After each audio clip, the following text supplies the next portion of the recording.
remportent vers leur foyer les soldats de la liberté. Nous leur disons que grâce à nos efforts et à leur aide, après la Deuxième Guerre mondiale, ils ont essayé de faire de la France un protectorat, il faut quand même s'en souvenir. Ils avaient imprimé une monnaie particulière, un espèce de dollar français, qui devait remplacer le franc à l'époque.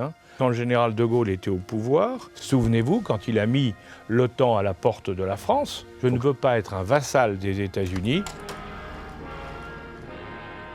En 1945, quand Léon Blum va aux États-Unis pour négocier un prêt, Burns impose dans le contrat que les salles de cinéma françaises s'ouvrent aux films américains. Dans un contexte de libération, c'était effectivement un formidable outil de propagande.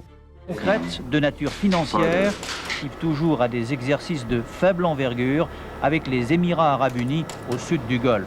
L'Amérique vit par la guerre, c'est comme ça qu'elle impose sa soi-disant hégémonie. Il y a toujours eu un lobby américain en France et le plus extraordinaire, c'est que ceux qui nient devraient se reporter à ce que les Américains eux-mêmes ont déclassifié, qu'ils avaient au sein de l'ambassade américaine à Paris des diplomates dont la spécialité consistait à corrompre la classe politique française, de l'extrême gauche à l'extrême droite. On peut coopérer de façon très efficace avec un service frère dans le cadre de la lutte antiterroriste, mais on peut se faire tout naturellement piller par le même ami.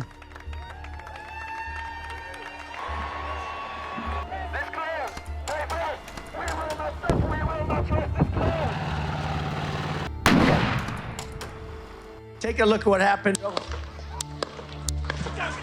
Tentative d'assassinat en levant le poing en disant « combattons, combattons ». Là, c'était le miraculé, c'est le shérif.